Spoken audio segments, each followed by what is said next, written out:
우리 가운데 함께 하십니다. 오늘도 예배 자리에 함께 하시는 모든 분들의 심령과 삶 속에 또 주님께서 주시는 은혜와 평강이 넘쳐나시기를 주님의 이름으로 축복합니다. 우리 옆에 계신 분과 서로 인사하실까요? 주님 우리 가운데 함께 하십니다. 주님 우리 가운데 함께 하십니다.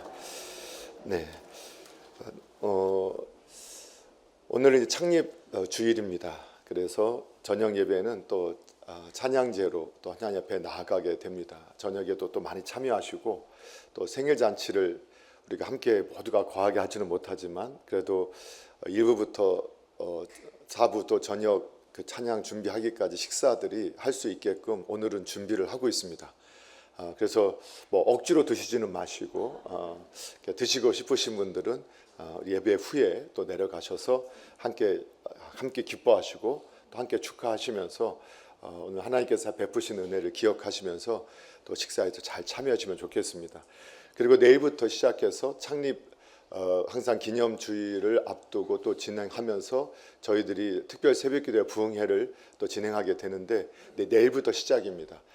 이번에는 제가 또 교회의 어떤 방향성과 또 믿음의 아주 기본적인 내용들을 가지고 함께 말씀을 통해서 우리의 신앙들을 점검하고 나아갈 바들을 이렇게 또 제시하는 이러한 부흥 성회로 우리가 준비하려고 합니다. 그래서 성도님들께서 특별 새벽교회 때부터 시작해서 또 마지막 부흥의 날까지 23일 수요일까지 여러분 끝까지 함께 참여하셔서 믿음 안에서 함께 지어져가는 우리가 되어지고 우리 교회가 되어지기를 주님의 이름으로 축복합니다.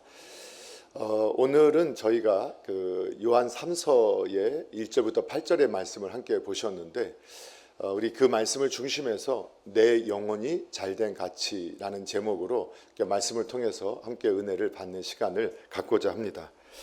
오늘 이 사도 요한은 그의 동역자 가이오에게 영혼이 잘된 같이 범사에 잘되고 강건하기를 기도하며 축복하는 이러한 내용이 오늘 본문 안에 기록되어져 있는 것을 보게 됩니다.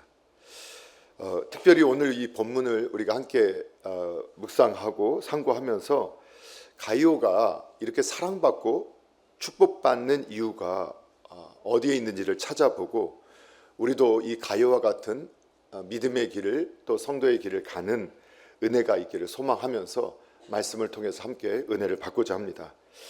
먼저 우리가 함께 확인하게 될 것은 이 가이오가 영적 지도자와 그 형제된 동역자들에게 사랑받는 형제였다라는 것을 우리가 확인할 수 있게 됩니다.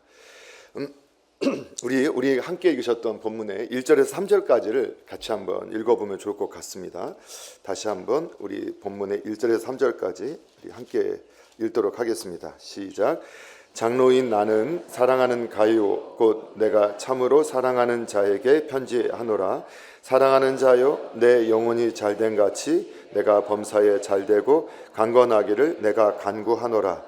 형제들이 와서 내게 있는 진리를 증언하되 내가 진리 안에서 행한다 하니 내가 심히 기뻐하노라. 아멘. 이제 사도 요한은 가이오를 부르면서 편지를 쓰면서 1절에서만 반복해서 두 번을 사랑하는 가이오, 내가 참으로 사랑하는 자라고 가이오를 부르는 걸 보게 됩니다. 앞서 말씀을 상고했던 것처럼 스스로를 장로라고 부르는 것은 겸손의 표현이라고 했습니다. 자신을 그저 연장자다, 인생의 경험의 앞선자다라고 표현하면서 그 가이오를 생각할 때 내 사랑하는 자, 참으로 사랑하는 자, 그리고 2절에도 보면 사랑하는 자여, 짧은 1절과 2절 사이에 3번이나 그리고 5절에도 사랑하는 자, 11절에도 사랑하는 자.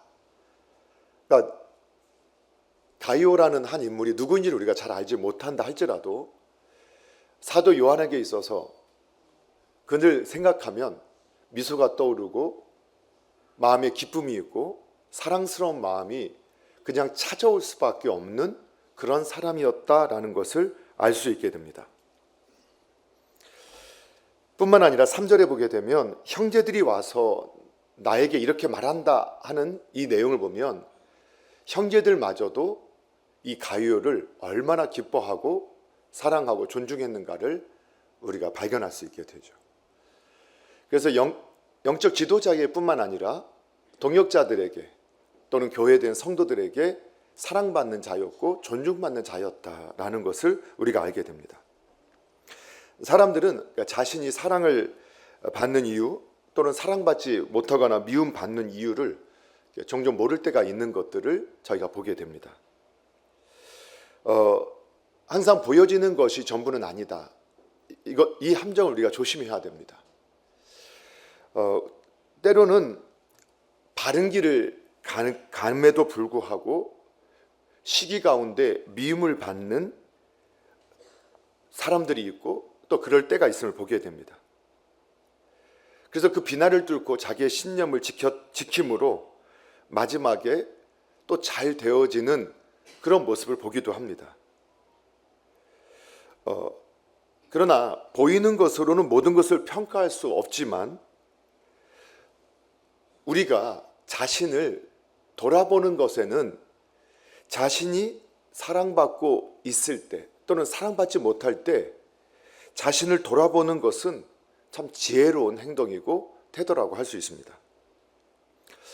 종종 우리는 주변에서 본인이 사랑받지 못하는 이유에 대해서 나는 출생이 그래, 나는 잘못 태어났어, 또는 상황이나 어떤 사람에게 또는 어떤 문제에게 심지어는 내 이름을 우리 아버지가 내 이름을 잘못 지어줘서 그래 하면서 뭔가 탓하는 분들을 만나는 경우들이 있는 걸 보게 됩니다. 그런데 우리는 주변에 정말 말도 안 되는 상황 가운데 또 도저히 이해되지 않는 문제 가운데서 그리고 말도 안 되는 이름을 가지고 문제를 극복하고 상황을 극복하고 사랑받고 존중받는 분들이 있는 것들을 또한 우리는 보게 됩니다. 그래서 우리는 모든 일에 이유가 있듯이 존경받고 사랑받는 사람이 그냥 존경받고 사랑받는 것이 아님을 우리가 깨닫게 됩니다. 세상에서도 자신의 지식과 또는 경험 또는 자신의 재산 그리고 삶을 통해서 다른 사람들과 나라를 위해서 헌신한 사람들을 존경하게 되고 또 그들에 대해서 감동을 받는 것들을 경험하게 됩니다. 또 그런 분들을 우리는 존경하자고 이렇게 표현하기도 하는 것을 보게 됩니다. 최근에 제가 리더십에 관한 책들이나 또는 리더십에 관한 이러한 영상들을 좀 많이 찾아봐요. 유튜브는 이 알고리즘에 의해서 한번 이렇게 보게 되면 이렇게 딱 뜨는데 갑자기 박정희 대통령의 10여 년 전 공영방송에 나왔던 여러 가지 내용들이 나오더라고요. 이제 그 중에서 살림 녹화에 대한 이런 다큐가 있었는데 지금과 같은 시대가 아니라 군사 정부 시대, 강력한 리더십, 다른 말로 하면 독재 같은, 그리고 그 국민은 또 그것에 순순히 따라가면서 우리나라의 살림 녹화를 이뤄가는 과정들을 참 감동스럽게 표현한 것을 보면서 많은 것들을 또 생각하게 하는 시간을 가졌었습니다. 우리나라가 일제강점기 그리고 특히 2차 세계대전 말기에 일제는 우리나라의 살림에 있었던 모든 나무들을 베어가고 쓸만한 걸 베어가면서 삶이 황폐해져 가게 되었고 그나마 6.25가 발발하면서 남은 땅마저도 다 황폐하게 돼서 민둥산이 되었고 당시에 우리나라의 이러한 재정 상태나 국민 수준은 집안에 불을 떼거나 또는 음식을 만들거나 할 때 다른 수단이 없었고 나무를 떼다가 또는 짚을 태워서 솔가지를 태워서 이런 불을 떼야 하는 상황에서 없는 살림을 또 훼손할 수밖에 없는, 그래서 홍수와 가뭄이 50년대 60년대 반복해서 계속 나타날 수밖에 없는 상황들이 이어질 때 정부가 강력한 의지를 가지고 살림 녹화를 계획하고 나아가고 정말로 어려운 상황에서 때로는 통제와 때로는 어떤 상금이나 이런 여러 도전을 통해서 국민들을 때로는 긍정적으로 때로는 강제적으로 참여하게 하면서 전 세계 유례가 없는 민둥산에서 전국이 녹화가 되는 기적 같은 일이라고 세상이 평가할 만한 일들을 이뤄낸 민족이라고. 그런데 거기에는 대통령이 뿐만 아니라 많은 장관들이나 또는 그런 공무원들 그리고 국민들의 적극적인 참여가 있었는데, 그 가운데서 저도 처음 들었던 한 인물을 듣게 되었어요. 현신규 박사라고 하는 분이었어요. 그분은 일제시대에 출생해서 그래도 독실한 신앙의 가문에 출생해서 당시에 일본의 기독교 학자였던 목회자였던 우찌무라 간조의 책을 읽다가 인생이 무슨 어떤 일을 해야 하는가에 대한 도전을 받고 자기에게 주어진 그 농고를 나오면서 또 이러한 좋은 분들을 그 스승을 만나서, 당시에는 유학이라는 게 일본 유학을 통해서 식물학자로서 그가 공부를 하게 되고, 또 말기와 또 우리나라 독립 초기에 미국으로 건너가서 학자로서 명망을 얻게 되다가 저도 여기서 알게 되었는데, 당시 우리나라의 소나무가 너무 삐뚤삐뚤하고 목재의 가치가 없고 또 추위를 이기지 못하는 여러 가지, 그래서 추위를 이기고 아주 힘 있는 그리고 쭉쭉 뻗어나는 소나무를 두 가지를 이렇게 DNA 결합을 통해서 새로운 리키테타라고 하는, 맞나요? 제가 이렇게 외워봤는데 하여튼 그런 종목의 소나무를 개발하고 품목을 생산해서 육성해서 오늘날 한국 땅에 건강한 이 산림 녹화에 앞장섰던 헌신했던 분이 계신 걸 알게 됐어요. 그분이 얼마나 헌신했는지 뿐만 아니라 그 당시에 자신의 사재를 털어서 오직 국가와 우리 후손의 미래를 위해서 꾸준히 자신의 모든 재산을 털어서 지금 이렇게 오늘날 우리가 수목원이라고 하는 몇몇 수목원들을 가꾸었던 이 산림 녹화에 앞장섰던 인물들을 방송으로 봤어요. 근데 그분들은 그 산림 녹화를 하다가 빚지고 빚져서 나중에 그것을 국가에서 매입할 걸 하지 보니까 정작 그 후손들은 아무도 없더라는 거예요. 그렇게 헌신했던 분들을 이야기를 들으니까 와, 존경할 수밖에 없고 감동할 수밖에 없고, 그분들에 대한 어떤 이 따뜻한 마음, 사랑스러운 마음들이 자연스럽게 올라오는 걸 볼 수 있게 돼요. 그러면서 한 가지 막 그런 마음이 드는 거예요. 이렇게 훌륭한 분들을 왜 우리는 알리지 않고 이런 분들을 좀 더 선전하지 못할까 하는 안타까움이 있더라고요. 성경도 하나님은 성경은 하나님의 이야기임에도 불구하고 성경에서는 하나님의 뜻에 순종하며 하나님의 마음에 합한 하나님의 사람들을 기록함으로 그들을 하나님께서 얼마나 사랑하고 계시고 그들은 사랑받을 만한 사람들이라는 것을 우리에게 보여주는 인물들이 참 많이 있습니다. 그 중에 우리가 믿음의 조상이었던 아브라함, 하나님의 부름에 순종해서 지금도 본토 고향을 떠나기가 어려울 텐데 본토, 친척, 고향을 떠나서 아무도 모르는 곳에 가서 하나님의 명령을 따라 새로운 믿음의 가문을 이뤄가는 이러한 사람들, 하나님의 말씀을 진리로 믿고 꿈꾸는 자가 되었던 요셉이나 다니엘 같은 사람들, 또 그런 이름 있는 분이 아니라 하더라도 신약 시대에 예수님을 믿으면 모든 것을 잃게 되고 모든 고난 가운데 빠질 수 있는 것을 알면서도 그 신앙을 택하고 받아들이고 그 모든 고난과 고통 속에서도 그 믿음을 잃지 않고 오직 주님을 바라보고 하나님 나라 위에 헌신했던 신약교회의 수많은 선한 성도들의 모습들이 그러합니다. 왜 하나님께서 그들을 기억하고 그들의 이름을 그렇게 기록하고 또 우리들에게 알려주실까? 사랑받는 분은 분명한 사랑받을 만한 이유가 있습니다. 존경받을 만한 사람들은 존경받을 만한 이유가 있는 겁니다. 때로는 사랑받지 못하는 분이 왜 사랑받지 못하느냐? 충분한 이유가 있을 수 있습니다. 그래서 겸허하게, 앞서 말씀드렸지만 보여지는 것으로는 우리는 함부로 판단할 수 없습니다. 그러나 스스로 하나님 앞에서 항상 자신을 하나님께 사랑을 받을 만한 사람인지, 형제와 또는 영적 지도자와 그리고 성도에게 사랑받을 만한 분인지, 아니면 사랑받지 못하는 분인지 자신의 모습을 살펴볼 수 있는 은혜가 있기를 바랍니다. 그리고 이왕이면 우리 가이오처럼 영적 지도자에게든 영적 동역자에게든 성도들에게든 또는 일반 시민에게든 칭찬받고 사랑받는 그러한 성도가 되기를 주님의 이름으로 축원합니다.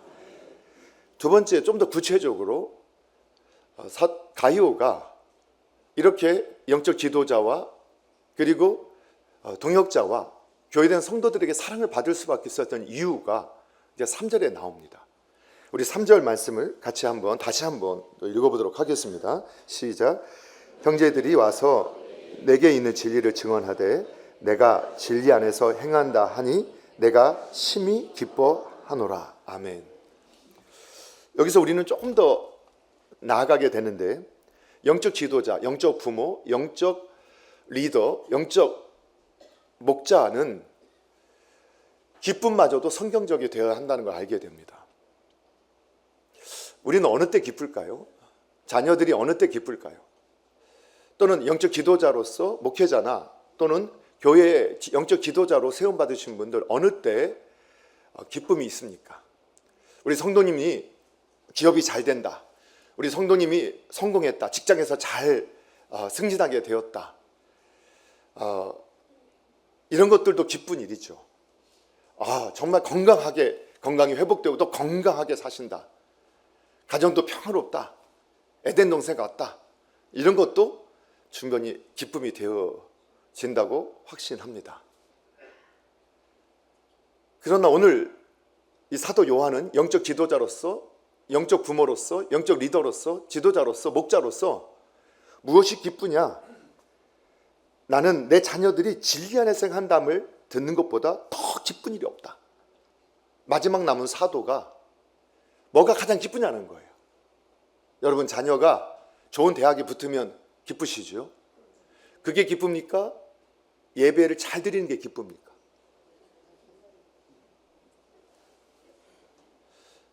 성적이 잘 나온 게 기쁩니까? 정말 신앙생활 잘하는 게 기쁩니까? 정말 그랬으면 좋겠어요.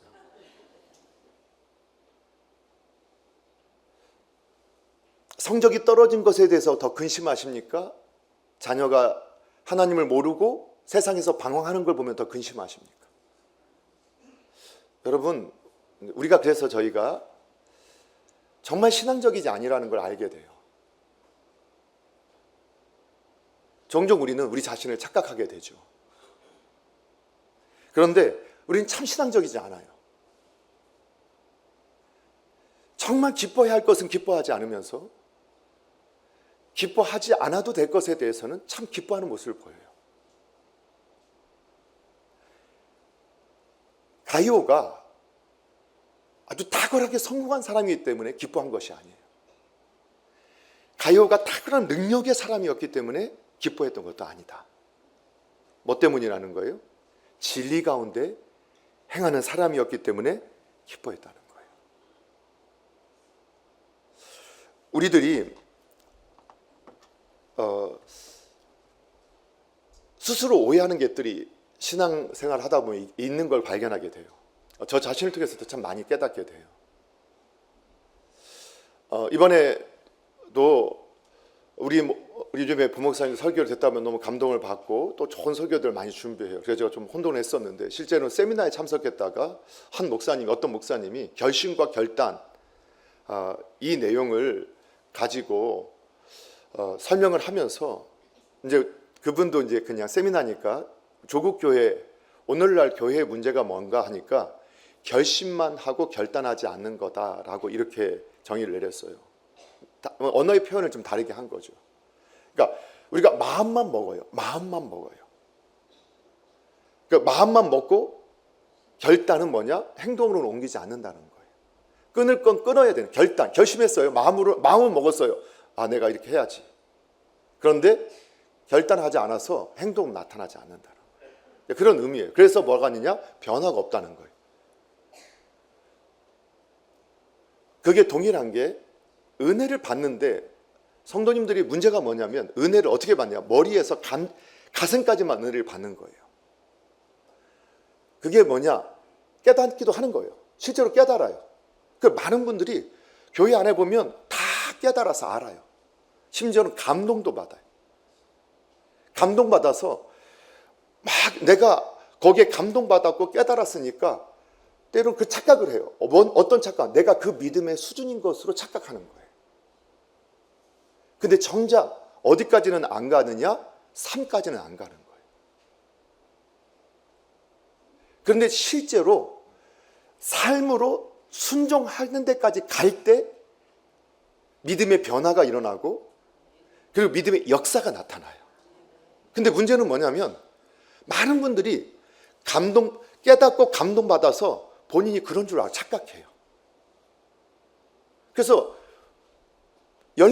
삶의 열매는 늘 투털거리고 불평하고 원망하고 탓하고 교만하고 잘난 체하고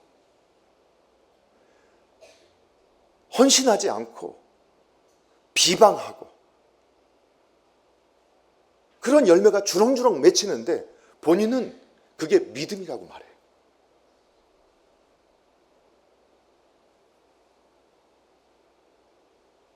그게 바로 저였거든요.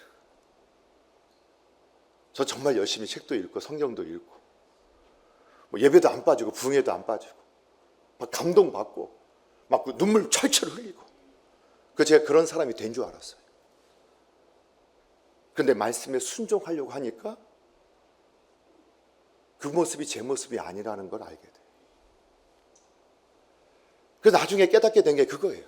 아, 나에게 정말 그 말씀대로 행할 수 있는 그 결과가 있었다면 정말 하나님의 전적인 은혜였구나. 그게 내 실력으로 된 게 아니라 하나님의 전적인 은혜였구나. 그래서 자랑하지 말라는 말씀이 맞는 거였구나.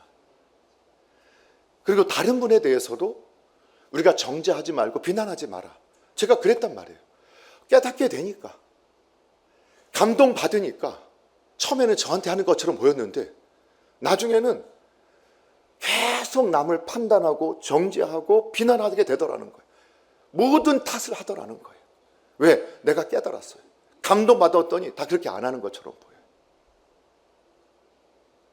그런데 어느 날 보니까 내가 그 선한 일을 할 수 있는 것도 하나님의 은혜이고 저분이 그렇게 될 수 있는 것도 하나님의 은혜이기 때문에 하나님이 정죄하지 말고 네가 재판하지 말라, 재판관이 되지 말라 했는데 저는 하나님의 말씀에 정면으로 대적하면서 제가 그 일을 하면서 저는 의로운 사람이라고 저 자신을 세우고 있었던 거예요. 그래서 그때 왜 그렇게 문제가 있었는가 이유를 몰랐는데 나중에 깨닫게 된 건 저 때문이었어요. 제가 끊임없이 정죄하고 끊임없이 문제거리를 만들어내고 끊임없이 비난하고 끊임없이 문제다 했더니 문제가 된 거였어요. 그저 묵묵히 순종하고 묵묵히 믿음의 길을 가는 사람들은 그 복을 누리고 있는데 제가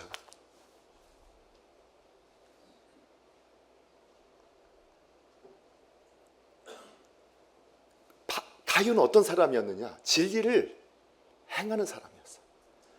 진리를 깨닫고 감동받는 데 멈춘 사람이 아니라 결단하고 진리를 행한 사람이었어요. 그것이 영적 지도자로서의 사도연 너무 기뻤다는 거예요. 우리 남서울중앙교회 믿음의 가족들이 먼저는 영적 지도자와 영적 리더로서 또는 영적 부모로서 우리 영적 자녀들이 진리를 따라 행할 때 가장 기뻐할 수 있는 믿음의 사람들이 되어지기를 주님의 축복합니다. 그리고 가룟처럼 진리를 따라 행함으로 사랑받고 축복받는 사람이 되기를 주님의 축복합니다. 좀 더 그래서 야고보 사도를 통해서 주님 말씀하신 대로 야고보 사도 통해서 야고보서 2장 17절에 보게 되면 이와 같이 행함이 없는 믿음은 그 자체가 죽은 것이라고 했거든요. 그러니까 가룟은 어떤 성경의 표현을 빌린다면, 성경대로 말한다면 가룟의 믿음은 뭐냐? 죽은 믿음이 아니라 살아있는 믿음이었다. 그런 살아있는 믿음을 가지고 있었기 때문에 영적 지도자였던 사도 요한이 그냥 축복하고 싶은 거예요. 동역자들이 가룟을 보면 축복하고 싶은 거예요. 형제들이 가룟 보면 축복하고 싶은 거예요. 저도 여기 계신 모든 분들도 그렇게 되기를 바랍니다. 그런데 그가 어떻게 더 구체적인 진리를 따라 행한 것이 5절에서 8절에 나오는 거예요.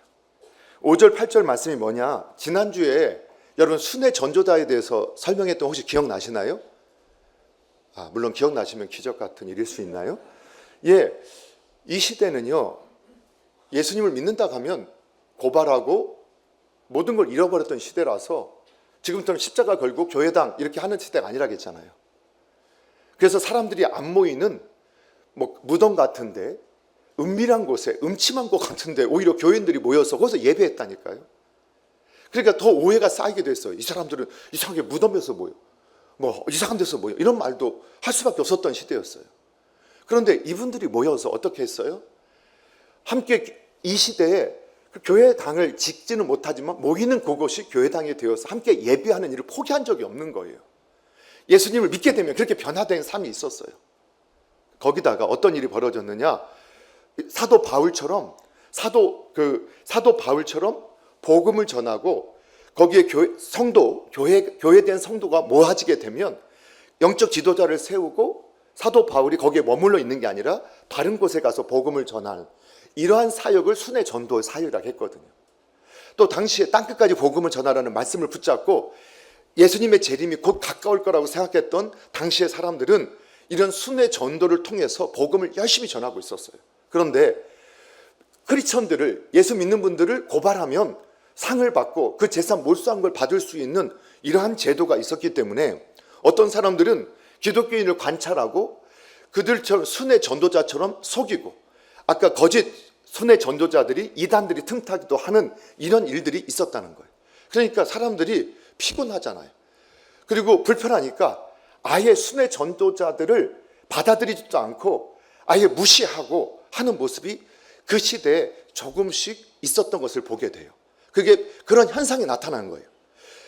그러니까 사람들이 순회 전도자인가 의심하는데 지혜롭게 점검하고 맞다면 잘 섬기면 될 텐데, 그러다가 내가 위험에 빠질 수 있다라는 생각 때문에 아예 영접도 하지 않고 섬기지도 안 했던 거예요. 근데 가룟은 그런 영적인 수준이 되었던 사람 같아요. 순회 전도자를 집에 들여서 진짜 순회 전도자가 확인할 뿐만 아니라 그 순회 전도자가 그 하나님의 사명을 잘 감당할 수 있도록 물질적으로, 영적으로 모든 마음을 담아서 그를 잘 섬겼던 거예요. 얼마나 잘 섬겼든지 그 형제들이 돌아와서, 그래서 오늘 3절에서 그 말이거든요. 오늘 그 형제들이 와서 너에게 있는 진리를 증언하되 네가 진리 안에서 행한다 하는 걸 심히 기뻐했다. 그리고 그들이 교회 앞에서 너의 사랑을 증언했다. 그게 하나님에 대한 사랑이었고 교회에 대한 사랑이었고 또 그 사명, 하나님의 사명을 감당하는 사람들에 대한 사랑이었던, 진리를 따라 행했던 모습인 것을 알았다는 거예요. 그래서 사랑할 수밖에 없었어요. 자신이 피해볼 것도 알았어요. 위험에 처할 수 있는 상황을 알고 있었어요. 그래서 참 신앙은 신비한 거예요. 그래서 이런 말을 하는, 거룩한 허비, 거룩한 낭비가 있다는 거예요. 그게 신앙의 역사였어요. 근데 종종 우리가 하나님의 역사를 경험하고 보았음에도 불구하고 본인들이 하나님의 일을 반대하는 사람이 돼요. 그게 얼마나 안타깝고 무서운 일인지를 모르는 거예요. 그런데 오늘 가룟은 어떤 사람이었느냐? 위험할 것도 감수하고 불편한 것도 감수하고 기쁘게 자신의 삶을 헌신하는 거예요. 그러니까 영적 지도자였던 사도 요한도 그를 보면 그냥 축복이 나와요.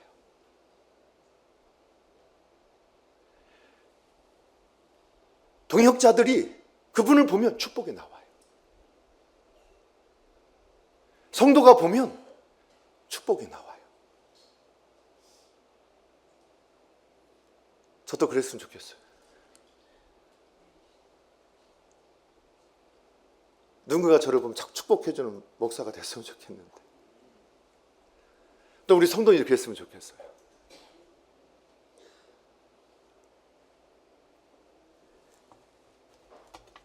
가이오는 그냥 축복받은 게 아니에요. 내 영혼이 잘된 같이 범사가 자되어 강건하기를 원한다. 이 축복이 그냥 나온 축복이 아니라는 것을 제가 말씀드리고 싶은 거예요. 그는 축복을 받을 수밖에 없는 살아있는 믿음의 사람이었다는 거예요. 자, 그러면 그가 받은 축복 다시 한번, 어떤 한 목사님이 이걸로 삼중 축복이라고 해서 많은 교회가 삼중 축복으로 알고 있는 2절 말씀, 우리 같이 한번 읽어볼까요? 함께 읽겠습니다. 시작. 사랑하는 자여, 내 영혼이 잘된 같이 네가 범사에 잘되고 강건하기를 내가 간구하노라. 아멘. 사도 요한의 가이오에 대한 축복.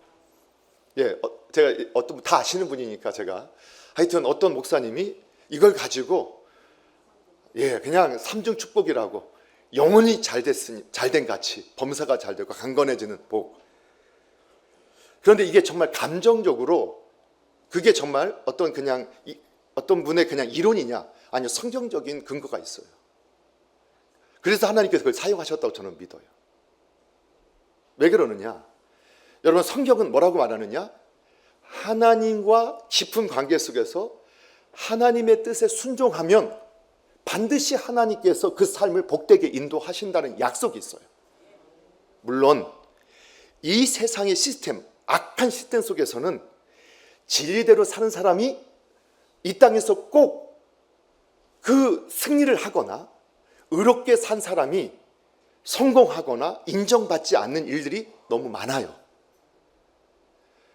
그래서 욥도 자신에게 문제가 없을 때는 그걸 덮어놨다가 자신에게 문제가 생기니까 하나님 앞에 항변하면서, 하나님 이게 어찌 된 겁니까?